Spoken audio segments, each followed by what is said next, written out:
Yesterday afternoon, in a moment now whispered across every corridor of Buckingham Palace, a senior aide looked Princess Catherine in the eye and didn't bow. Within the hour, Princess Anne had summoned her inner wrath. What followed wasn't just a termination.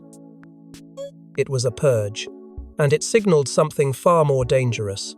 The monarchy's fracture line had finally split open. Before we go deeper into what this really means for the royal family, make sure to subscribe so you don't miss a single update. It started as a routine walk through the East Wing, where Catherine was scheduled to meet with a delegation of regional trustees. Staff were positioned, protocol notes distributed, everything following the same royal rhythm. But in that chilling instant, a hesitation, a pause too long, a gaze held too steady. An unnamed senior attendant broke the code that had stood for centuries. They looked up but did not bow, and not just any royal was on the receiving end. This was Catherine, the woman many quietly now call the future of the crown. Gasps weren't heard, but felt. Courtiers exchanged glances, some frozen in place, unsure if they had just witnessed a simple mistake or an act of insubordination. Those present say Princess Catherine did not flinch. No shift in posture, no break in poise. But her silence spoke louder than a reprimand, her composed stillness creating a storm that brewed invisibly until it reached Anne. And Anne did not wait for the formalities. Within the hour, she ordered the aides' access revoked, their names struck from the royal schedule, and a quiet message sent to all departments. This was not merely about manners, this was about allegiance. The phrase uttered by Anne as she dismissed the staffer still echoes across the royal chambers. You bow to the future. The sheer weight of that statement shattered the illusion that this was a personal matter. It wasn't. It was political, and it was calculated. Yet, who gave Anne the authority to act so swiftly, so forcefully? Was this a spontaneous move, or the execution of a quietly discussed mandate? Whispers point toward King Charles, who, although absent during the incident, had reportedly expressed concerns over growing tensions within palace ranks. But others believe Anne acted alone, guided by her own instincts and perhaps a deeply personal history with palace rebellion. The identity of the staff member has been kept from public release. Whether to protect them or protect the palace itself is a question no one will answer aloud. But this wasn't just a singular act of rebellion. It was the match striking centuries of suppressed resentment, and the flames are quickly licking the edge of every royal title. Long before the cameras fell in love with Catherine, Princess Anne had already taken a hard look and made a silent vow. She would never let the palace consume another woman the way it consumed her. But as Catherine's star rose, so did the whispers. Was she admired or feared? When Catherine first stepped into the royal arena, she was the picture of composure, refined, gentle, unthreatening. But Anne had seen that mask before. She recognized in Catherine the same steel spine the institution demanded but rarely rewarded. The two women rarely exchanged more than the necessary courtesies in public, yet behind closed doors, Anne watched her closely. She studied the way Catherine handled the press storms, the way she moved through duty without complaint, and more importantly, how she remained silent even when the monarchy itself seemed to buckle. Anne, once the monarchy's reluctant workhorse, saw echoes of her own exile decorated in medals, burdened in silence. She recognized the cost of being dutiful in a family that devours its own. In private conversations, Charles had confessed to Anne that Catherine reminded him of their mother not in charm, but in calculation. It wasn't an insult. It was an admission of inevitability. Catherine had become more than a daughter-in-law. She was positioning herself as a future monarch, not by title, but by behavior. Anne nodded, offering no opinion. But deep inside, the vow hardened. She would not sit idle. She would not allow another woman to be groomed for sacrifice under the guise of honor. Anne never claimed the spotlight. She never chased public approval. Yet she was always there, behind the scenes, reinforcing the invisible lines of tradition, discipline, and control. She had become the monarchy's quiet enforcer, the keeper of its original code, and she could feel the institution shifting under her feet. Catherine's elegance, her curated silence, her growing influence, It unsettled not just Anne, but the courtiers who remembered when power was inherited, not earned. They began to whisper that Catherine was too polished, too perfect, that her grace wasn't simply natural, it was strategic. What began as admiration soon curdled into suspicion. The older staff, the ones still referred to Diana as the one who broke the seal, saw in Catherine a new threat. Not because she challenged the crown openly, but because she was making it hers without asking permission. Anne, torn between defense and discipline, began to drift further from neutrality. She saw what the others didn't. Catherine wasn't seeking power. She was surviving it, and Anne knew all too well what that kind of survival demanded. Yet, as Anne watched Catherine ascend, she began to see the same knives that once aimed for her, now shifting direction. And that's when Anne made her choice. Within the royal household, two camps have quietly emerged. Those who see Catherine as the monarchy's salvation, and those who resent her very existence. This isn't a fairy tale. This is civil war in pearls and polished brogues. And yesterday, it turned brutal. For years, tension simmered beneath the palace's polished exterior, masked by etiquette and tradition. But the rise of Catherine's silent, steady, and relentless ripped that veil in half. Behind closed doors, a quiet war has been unfolding between the modernists who believe Catherine represents the crown's only chance at survival, and the traditionalists who see her ascent as an affront to everything sacred. It's not about titles, it's about transformation. Staff members have begun choosing sides, whispers echoing through corridors about loyalty tests and protocol breaches. One glance, one ignored curtsy, one informal word, all of it catalogued and reported. Lines once blurred by diplomacy are now etched in stone. Queen Camilla's circle has not remained idle. From her well-established allies within senior staff to long-standing household advisors, Camilla's camp views Catherine with measured suspicion. Not because of anything she's done overtly, but because of what she hasn't said. Silence is power in the palace, and Catherine's silence has become deafening. Camilla's confidantes, some of whom have been in royal service since Diana's days, have begun enforcing unwritten rules with newfound severity. Behind the facade of unity, there's an increasing push to box Catherine into ceremonial irrelevance. But Catherine, though outwardly compliant, has built her own circle discreet, fiercely loyal, and rapidly expanding. From younger aides to modern-minded strategists, her influence is no longer in question, it's in motion. At first, Anne kept her distance. The enforcer of tradition, the bridge between old and new, she watched this slow division unfold with detached pragmatism. But even she couldn't deny what the internal memos revealed: notes left behind, allegedly leaked, that categorized staff by loyalty. Were you a Camilan, a Windsor loyal, or a Middleton quiet? Entire careers now hinge on which informal label appears next to your name. The discovery of these lists wasn't publicized, but it didn't have to be. Fear spreads faster than announcements. And Anne, once determined to remain neutral, realized neutrality was no longer an option. The final catalyst came from a protocol officer who mistakenly forwarded an internal discussion thread, a conversation that questioned whether Catherine had earned the right to be bowed to. It wasn't just disrespect, it was dangerous. The monarchy thrives on symbolism, and symbols are only as strong as the loyalty behind them. When such cracks become visible, collapse is no longer theoretical, it becomes inevitable. And through it all, Catherine remained composed. She knew the unrest, she sensed the shifting tides.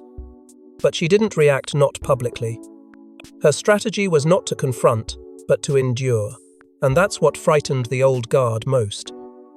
Because they had always known how to battle scandal. They had never learned how to defeat silence. As factions sharpened their positions behind velvet curtains, Princess Anne moved to do what no one else dared. Draw a royal line in the sand.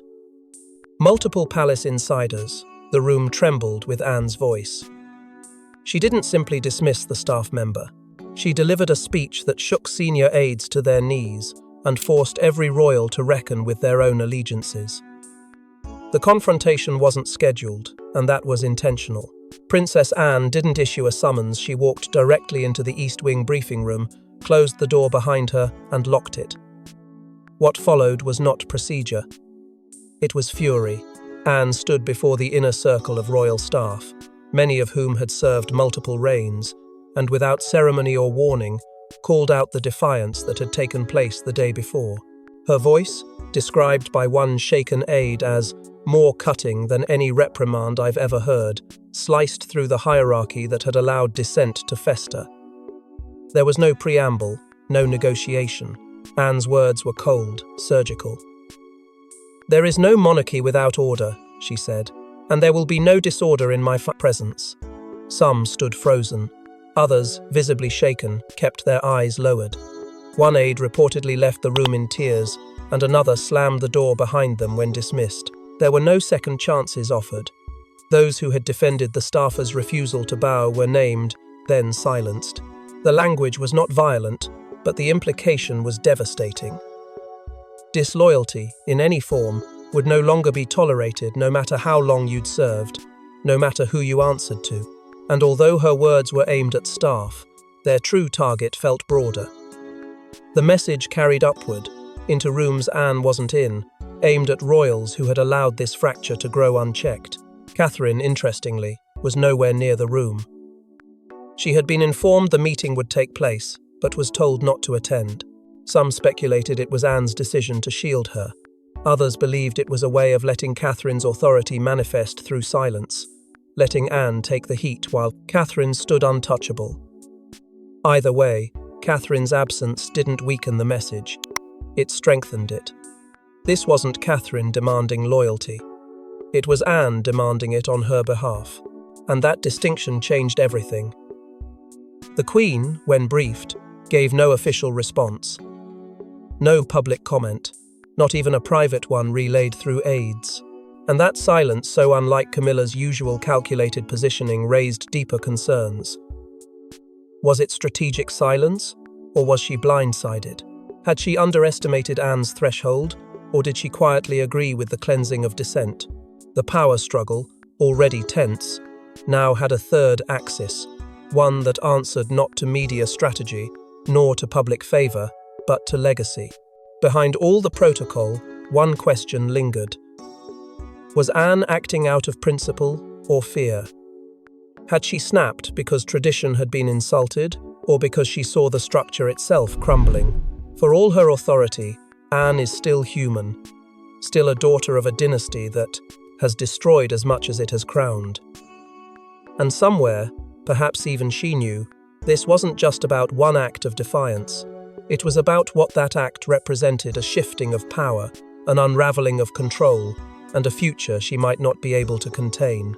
But as the echoes of Anne's fury faded into marble walls, a deeper question haunted every royal corridor. Had she acted out of protection or panic? This wasn't just about a bow. It was about a secret document, quietly circulated days earlier, that positioned Catherine as more than a figurehead. If true, it would explain Anne's timing and expose a hidden game being played beneath the surface of royal tradition. According to palace insiders, it was called the Protocol Revision Paper, a slim dossier, absent from public record, but whispered about in hushed tones across key departments. Its contents weren't shocking on the surface: minor updates to ceremonial processes, delegation outlines, revisions to seating, arrangement during upcoming state events. But buried within the language was something explosive: a restructuring of council hierarchy. One that placed Catherine not just beside the king but above Camilla, and in some interpretations, even William. The language was deliberately ambiguous, but to those trained in reading palace code, the meaning was unmistakable. Catherine was being positioned as a shadow sovereign, a strategic heartbeat of the crown's next phase, quiet, graceful, and absolute. The timing couldn't have been a coincidence. The document, allegedly initialed by Charles but lacking Camilla's signature, arrived only days before the bowing scandal.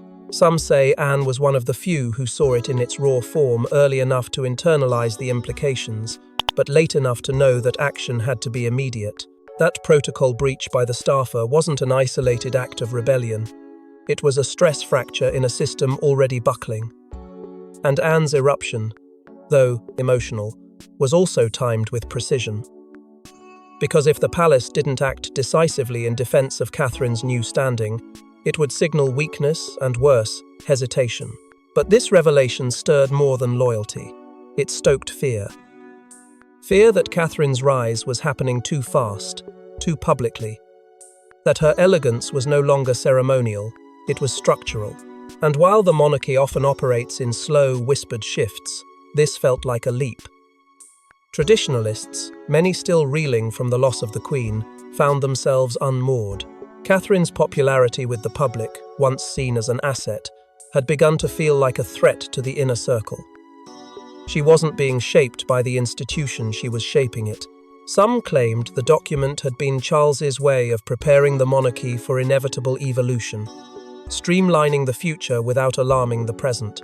Others believe it was Catherine's inner circle, modern strategists with no royal blood but razor-sharp, instincts who drafted the language and pushed it into circulation. Regardless of its origin, the intent was clear: reposition Catherine from supportive royal to sovereign in waiting, not in name, in action. And so, Anne's fierce reaction to a missed bow takes on a new dimension. It wasn't just about reverence, it was about structure. About reminding everyone that this wasn't symbolic anymore. Catherine wasn't simply being bowed to because she was a princess. She was being bowed to because, somewhere deep in the corridors of royal power, the crown had already begun to shift. And if Catherine's elevation was already in motion, then those who refuse to bow aren't just rude, they're defiant players in a crumbling empire. She spoke once, then vanished. The staff member at the center of this palace crisis gave a single statement to a close confidant before disappearing from the public eye. What she said raised more questions than answers and hinted at a chilling undercurrent within the royal machine. According to a source close to the former aide, her final words before going silent were stark. "I was warned not to kneel." It wasn't a defiant declaration. It was a confession, one laced with fear, regret, and a sense of inevitability. In a palace where obedience is coded into every nod, every glance, every carefully chosen phrase, the notion that someone had been warned against paying respect to the future queen signals something far darker than mere insubordination. It suggests sabotage. And worse, internal manipulation. As rumors swirled, fingers quickly pointed toward Camilla's allies, those long-time retainers fiercely protective of the Queen's position, who may have quietly pressured certain staff to withhold gestures of deference from Catherine as a way of maintaining a subtle, symbolic hierarchy. But the aide in question had been with the palace for years. Her record, up until that moment, was spotless. No incidents, no reprimands. In fact, she had once been publicly praised for her discretion and service during the late Queen's final months. That's what made her sudden fall, and even more so, her disappearance so jarring. Just days after the confrontation with Anne, her name was scrubbed from the staff directory. Her email address returned automated rejections. Her apartment, reportedly still under royal tenancy, was vacated overnight. There was no statement, no farewell, only a quiet erasure. And in that void, the public imagination erupted. Within hours, online forums and whisper networks had rebranded the unnamed staffer not as a rogue player, but as a whistleblower, someone who had tried to sound the alarm about the growing internal war but was silenced before she could speak further. Anonymous posts began claiming she had fled the country. Others said she was relocated under royal protection. Still others believed she was threatened into compliance. The truth? No one knows. And that uncertainty only fuels the fire. The royal office, when approached, declined to comment. Not once, not even to deny the more outlandish theories. That refusal, that wall of silence, was interpreted by many as confirmation that something had gone terribly wrong behind the palace gates. And with every unanswered question, Catherine's name kept rising to the center, not as an instigator, but as the axis around which this chaos now turned. But the silence that followed her departure only gave weight to a terrifying theory that the crown isn't protecting Catherine, It's preparing her for something much bigger. When Camila was asked to comment, she reportedly smiled and said nothing. But behind that silence lies an intricate chess game. Has she chosen to step aside? Or is she watching Catherine step into a trap? In the days that followed Anne's explosive crackdown, Queen Camilla vanished from the palace halls. No public statements, no subtle appearances, not even the usual quiet presence at engagements. She was absent, but not forgotten. Her name lingered in every conversation, her silence dissected in every briefing. Some assumed she was wounded, stung by Anne's raw defense of Catherine. Others believed she was simply choosing silence as a shield. But those who've watched Camilla for years knew better. She doesn't retreat. She recalibrates. And in the absence of noise, power often rearranges itself. Leaked accounts from palace aides suggested that Camilla had, in private, urged against reaction. Not out of indifference, but calculation. She reportedly told her inner circle, "Let Anne handle it. Let the consequences settle on her shoulders." It was a move not of surrender, but of distance, one that allowed her to observe, to assess, and perhaps most importantly, to remain unscathed. Camilla knows the palace well enough to understand that in every scandal, blame always lands somewhere. She simply ensured it wouldn't land on her. But the tension between Camilla and Anne has never fully cooled. It stretches back decades, two women carved by duty, hardened by loss, and stubborn in the defense of their own paths. Anne never welcomed Camilla's rise, and Camilla never forgot it.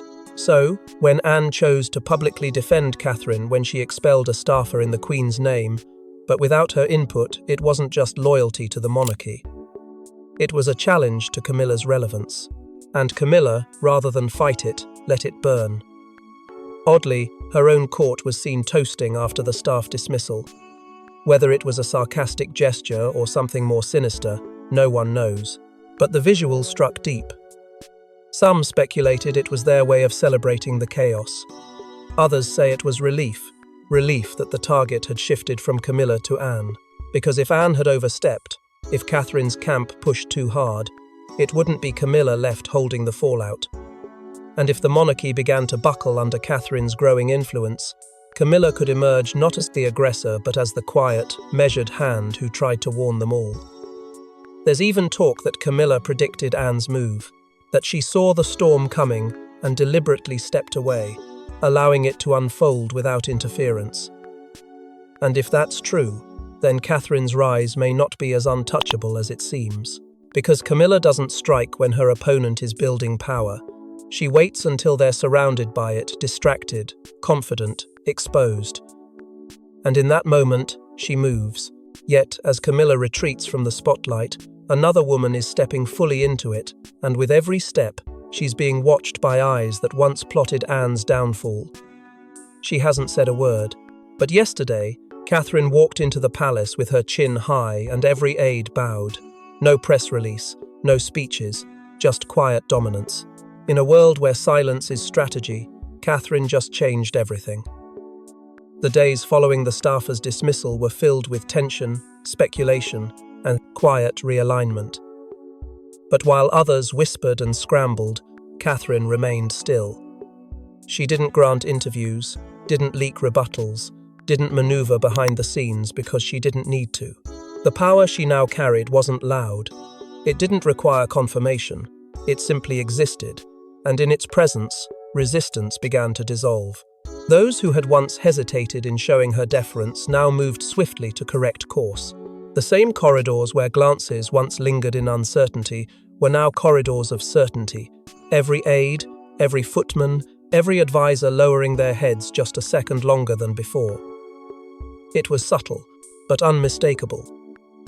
Her first public appearance after the incident told the story without words.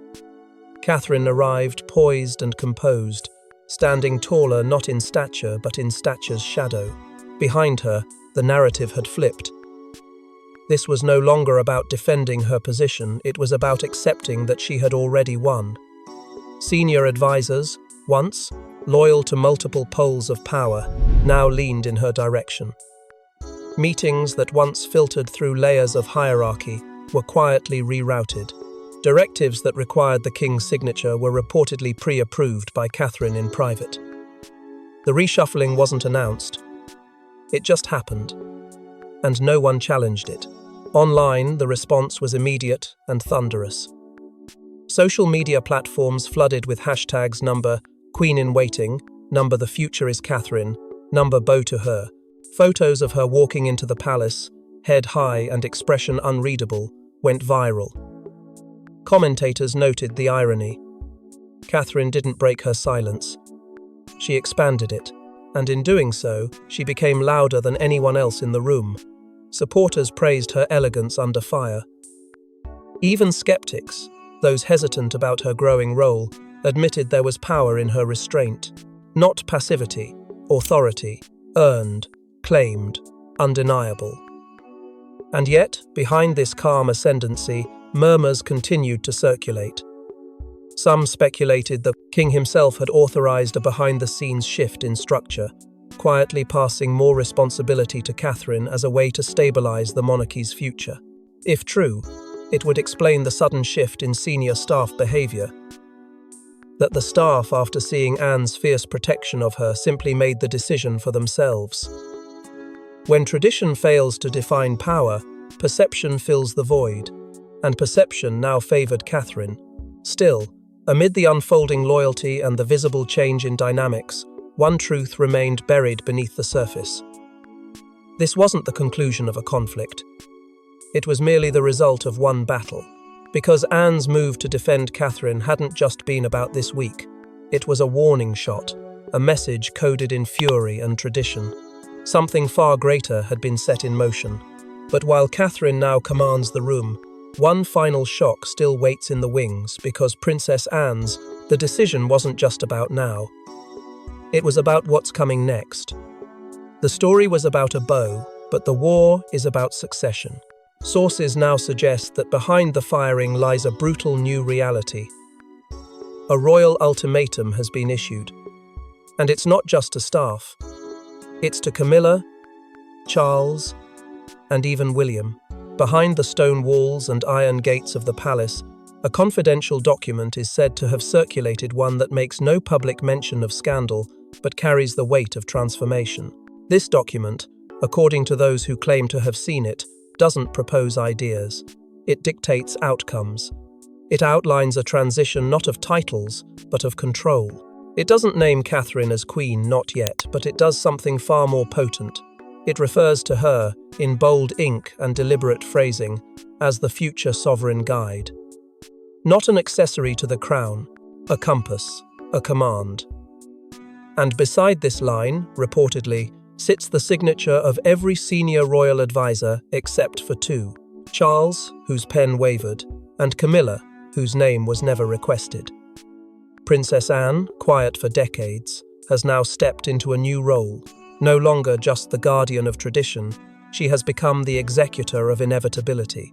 Those familiar with the council, an unofficial but very real body of senior royals and strategists, say Anne didn't merely react to a protocol breach. She enacted the first clause of a buried plan, a plan designed for a crisis no one would admit out loud. The fear that Charles may not hold the public or the palace long enough to anchor the future. And in that void, Catherine was placed not as an option, but as a decision already made. Charles, sources say, is torn. He respects Anne's judgment but resents her speed. He knows what the council is doing, and he understands why. But there's hesitation in him, a deep, fatherly concern that the storm around Catherine could consume William if not managed carefully. But Anne has no such pause. She knows delay invites chaos. And after decades of silence, she's moving with force. Camilla, once thought to be the final figure of influence before the next generation, now watches from a distance.